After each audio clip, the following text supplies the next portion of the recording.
Más adelante en KTVB en español, la comunidad reacciona ante los arrestos basado en la apariencia. Además, hablamos con un abogado para saber cómo mantenerse preparado. Y el grito de la independencia de México se ha convertido en un momento histórico después de 215 años. Y tenemos esos detalles enseguida. Y empezamos la semana fresco, pero no olvidemos que el verano aún sigue con nosotros, ya que las temperaturas suben para la última semana de la temporada. Les tengo esos detalles en unos minutos. Gracias por estar con nosotros. Con esto damos comienzo a su noticiero local.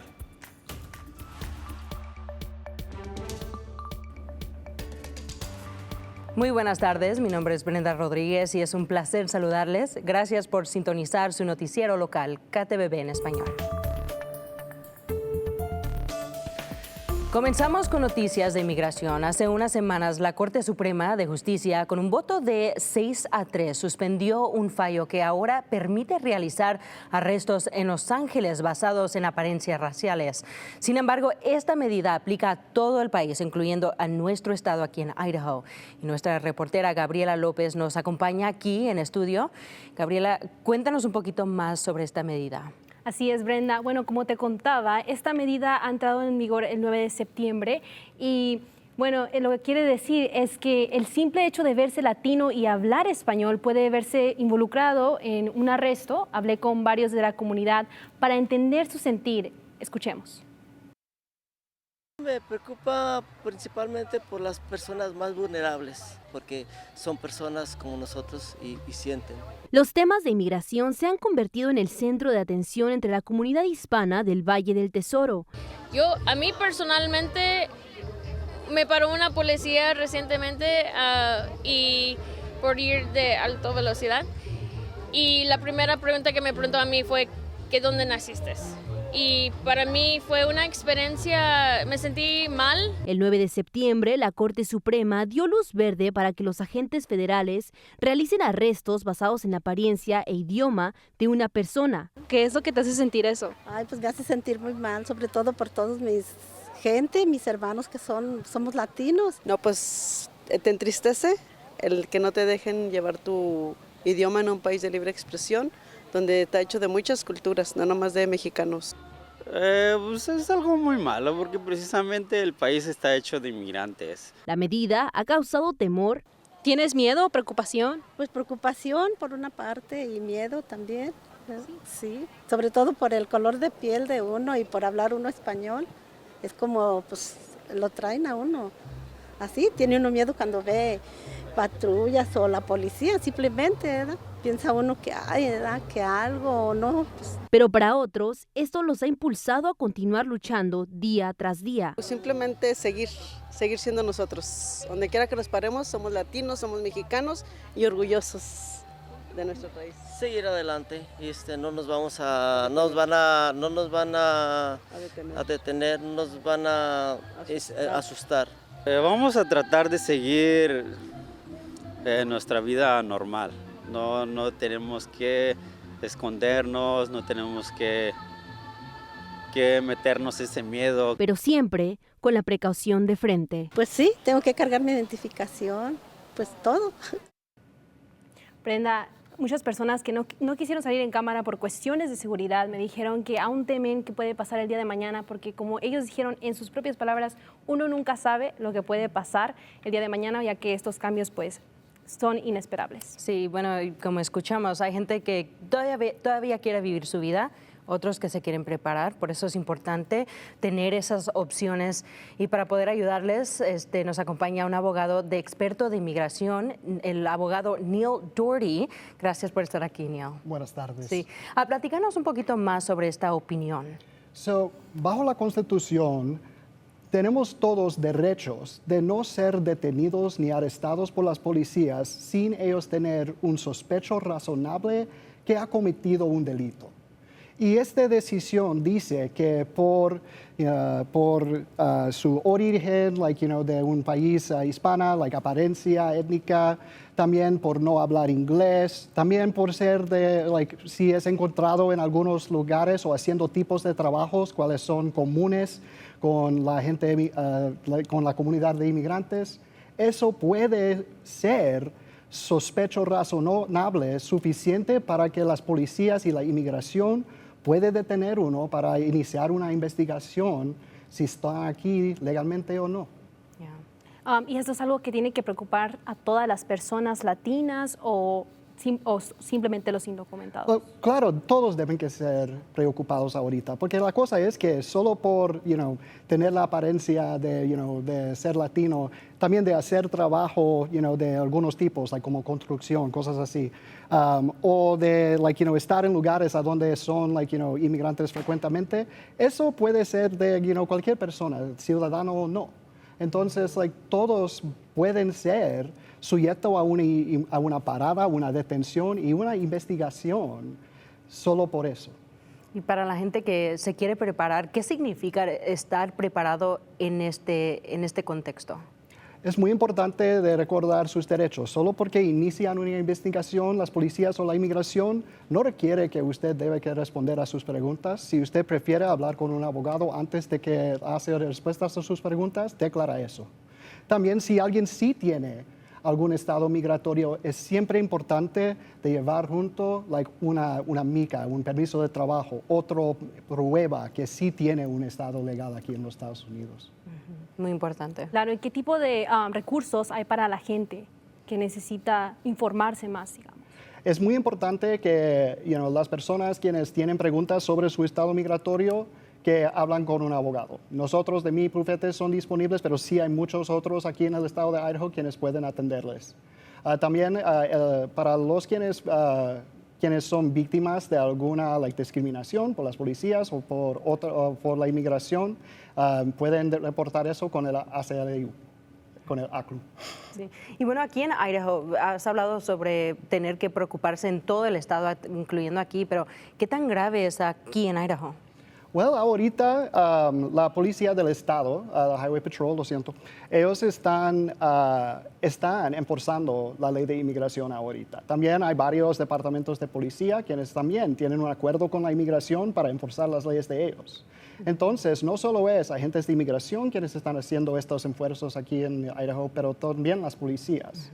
No, claro que están apuntando más a ciudades más grandes afuera del estado, a Los Ángeles, a Chicago, pero siempre es una preocupación acá. Sí, y estar preparado es muy importante aquí en Idaho. Bueno, gracias Neil, gracias Gabriela por el reportaje y otra vez tiene toda esa información, lo tendremos en nuestro sitio web ktvb.com/español. Gracias. Un placer.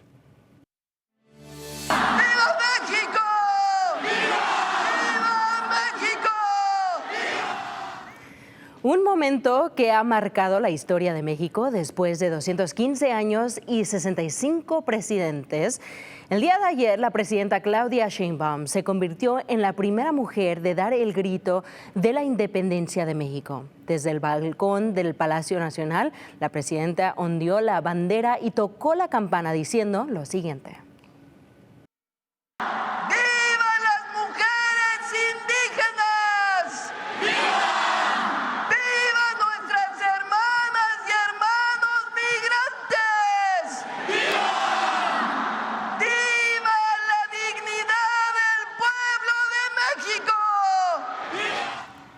Reconociendo a las mujeres y hombres héroes de la patria, y miles de personas se reunieron para presenciar este momento histórico de México. Canal 7, Noticias de Idaho. Es hora de su primera alerta meteorológica. Lo que nos espera para la semana que viene van a ser condiciones secas y vamos a ver bastante sol en los próximos días, ya que tenemos un sistema de alta presión que lo que nos va a traer esas condiciones secas y va a subir las temperaturas ya que lleguemos a la última semana del verano, ya que el 22 de septiembre ya viene para el lunes, es el primer día del otoño. Ahora, lo que sí estamos poniendo atención es que hay un sistema tropical que vamos a ver que está cerca de México y está al oeste de México y ciertos lugares al sur de California, y es posible que los remanentes de este sistema tropical, Mario, va a entrar a llegar humedad a nuestra región y va a seguir yendo hacia el norte, y es posible que para el fin de semana nos traiga un poco de lluvias y tormentas, pero estamos poniendo atención y todavía nos vamos a dar cuenta qué tan norte empieza a subir esa humedad. Y si es que llega a nuestra región para el fin de semana, lo que sí está seguro es que vamos a ver nubes que van a incrementarse, ya que ese sistema de alta presión continúe para el miércoles y para el jueves.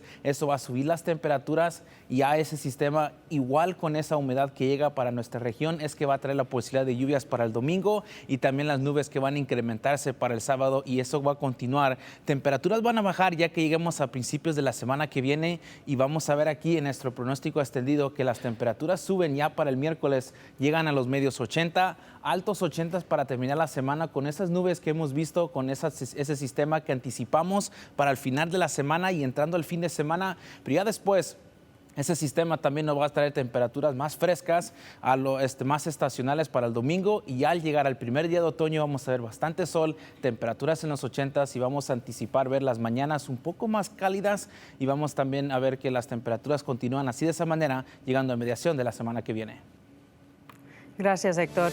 El Departamento de Bomberos de Boise está buscando un nuevo jefe de bomberos y la ciudad ha seleccionado a los candidatos finales para este puesto. Y también está organizado un foro público para que la comunidad conozca a los 4 candidatos. Según ellos, este tipo de evento busca promover la confianza para que usted pueda exponer sus dudas e inquietudes ante las autoridades. Aunque el público no votará por el nuevo jefe, la ciudad dijo que las opiniones de los demás son importantes y serán consideradas en la decisión del candidato elegido. Y en abril, el actual jefe de bomberos, Mark Nehmeyer, anunció su retiro después de 30 años de servicio, después de haber dirigido el Departamento de Bomberos de Boise por 5 años. Hay 4 candidatos ahora mismo para ser el nuevo jefe de bomberos. Y esta es una oportunidad para la comunidad para darles la bienvenida y conocer cómo sería su visión para la ciudad de Boise si ellos tuvieran el puesto. El evento llevará a cabo a las 6 de la tarde el jueves en el Ayuntamiento Oeste, pero si no pueden asistir, la información sobre quiénes son los candidatos está disponible en el sitio web de la ciudad. En las próximas semanas, el nuevo jefe será anunciado. Mientras tanto, Caldwell también está tomando medidas para mejorar la seguridad vial y parece que está funcionando. Con nuevas tácticas de datos y tecnología, las detenciones de tráfico subieron un 125% comparado con el año pasado. Además, los accidentes bajaron casi un 12% este año. Las autoridades aseguran que este enfoque proactivo está logrando el objetivo de mantener las calles más seguras. Y no solo en el tránsito, porque también los arrestos y citaciones aumentaron. Y además las patrullas siguen incrementando en más de 400%. Y cambiando de tema, el futuro del Ford Idaho Center ahora está en las manos del público. El Consejo de Nampa votó que la propiedad no está siendo utilizada en su total potencial y decidieron que los ciudadanos sean quienes tomen la decisión final sobre su venta. Con una votación de 4-2, también fijaron la oferta mínima de $75 millones. La próxima audiencia pública será el 6 de octubre. Y continuamos con el seguimiento de una historia que cubrimos hace unos meses, cuando se presentó una demanda legal tras la congelación de fondos federales que pone en riesgo programas educativos para hijos de trabajadores agrícolas inmigrantes. La Asociación Nacional Hemp Camp demandó el Departamento de Educación para liberar $52 millones ya aprobados por el Congreso. La demanda presentada en agosto contra la secretaria Linda McCahon llevó al departamento de promover fondos antes del 23 de septiembre, aunque no confirmó a cuáles programas. Los programas HEP y CAMP, quienes se renuevan cada 5 años, siguen en riesgo, dejando a cientos de residentes de Idaho con incertidumbre, y el programa dice que seguirán luchando para recuperar todos los fondos. Seguimos con el proceso y tenemos nuestros abogados están preparados para argumentar, para tener un fondo para todos los programas. Sí, así que eso sería obviamente un progreso, digamos, si recibimos algunos fondos, pero nosotros estamos luchando para todos los programas. Estos son los programas de secundaria y asistencia universitaria para inmigrantes, lo cual han ayudado a familias de trabajadores agrícolas y a miles de estudiantes desde el 1983. Bienvenidos a esta edición de Deportes. Hoy todo se trata de la Universidad de Idaho, ya que los Vandals regresaron al Kibbie Dome el sábado por la tarde para su segunda de 6 partidos en casa de la temporada 2025, enfrentándose a Utah Tech en un enfrentamiento que también marcó el 50 aniversario del Dome. Y para honrar la ocasión, los Vandals lucieron camisetas doradas de estilo retro, rindiendo homenaje al equipo de 1975, el primero en jugar en este edificio. Y al igual que hoy, el partido del sábado que fue todo sobre los Vandals. Dominaron en ambos lados del campo. La defensa contuvo a Utah Tech a solo 2 goles de campo y solo permitió 98 yardas por tierra. Pero la historia fue muy diferente para los Vandals, corriendo para 286 yardas, con Art Williams dando un espectáculo, acumulando 146 yardas por tierra. Ahora el mariscal de campo Joshua Ward también aumentó su cuenta de yardas, quitando trozos del campo con las piernas, corriendo casi 100 yardas. Y como diría el Chavo del 8, sin querer queriendo, Ward ha corrido al menos 92 yardas en 3 partidos consecutivos. Los Vandals ganan este partido 20-6, cerrando una noche de celebración en el Dome, donde el programa conmemora 50 años de historia en su casa. Idaho viaja a California para enfrentarse a San Jose State el sábado 20 de septiembre y este partido está programado para las 2 de la tarde y se puede ver este sitio web ahí en Mountain West Network. Como dice la gente, go Vandals. Y bueno, para más noticias en español visiten nuestro sitio web ktvb.com/español. Y los vemos el viernes.